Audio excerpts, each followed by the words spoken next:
Okay. So, hi, Mike Booth with Calvert Street. This is my second Blackmore conference. We're a lower middle market private equity group. We focus on two primary sectors. One is industrials, and we divide that into services and manufacturing. And then we also have a very strong business services focus that is tech enabled. Okay. And so I think what's interesting to me about Blackmore, this is, as I said, my second conference, is that I think it's a way to kind of expand out your general marketing activities. It's different than what you do when you go to ACGs. It's even different than your direct deal sourcing, because obviously in this case you've got an executive with a thesis. Some of them are pretty actionable. As sort of an example, I met an executive at the last conference I was at in November, and I'm dialoguing with that executive. We're talking about his investment thesis in detail. I'm getting more exposure to him. We're building, some degree of sort of trust in each other to see whether this might work. So I would say, for other private equity funds that are thinking about this, I think it's a way to expand your marketing efforts beyond what you would just typically do through inbound deal flow, or even it's probably a way to think about it is to think about it as a way to supplement your direct sourcing efforts.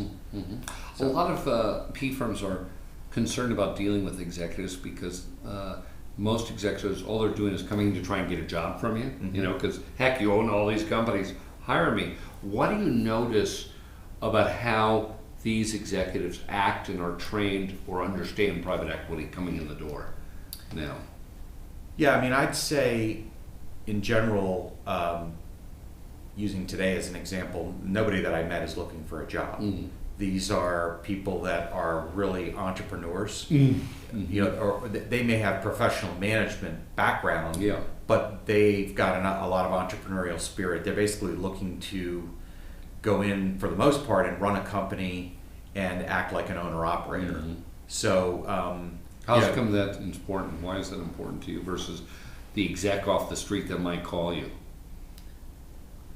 Well, I think it's important because typically the way we incentivize our managers is through, some type of equity incentive program. So we want people that are thinking like owners, not thinking like salaried employees where, when 5 o'clock comes around, I pack up my bags and go home. Because obviously in a private equity sponsored environment, we got to get things, we got to create value quickly, right? It's the principle of not just money but time. So you're looking, I think, here generally at people that are they're hustlers in addition to, they want to get something done, but they're thinking like an owner. So you say Blackmore Connects does a great job of making sure that the hustler type mentality is attended. And plus they bring the benefits of a written up deal thesis, which just, how often do those pop in your inbox? We get some of them, but there are a number of these that are pretty well thought out. It's clear that they've done work, and in some cases where this is the second time that I was meeting one executive today, it's clear that his thesis has evolved. So obviously he's working on it. Maybe you all are helping him develop that. But it's advancing, which is important, because as a private equity group, not only are we backing a person, but we're backing a thought process that needs to get more and more specific for us to get serious. So how would you, if you were to give this a grade, how would you grade it, these conferences, in terms of your time, money, and all those other things? I think it's a solid 9. Nice. 9 out of 10. Yeah. Great. Well, Michael, we look forward to having you back. Okay. Thank you. All right. Thanks a lot. Awesome.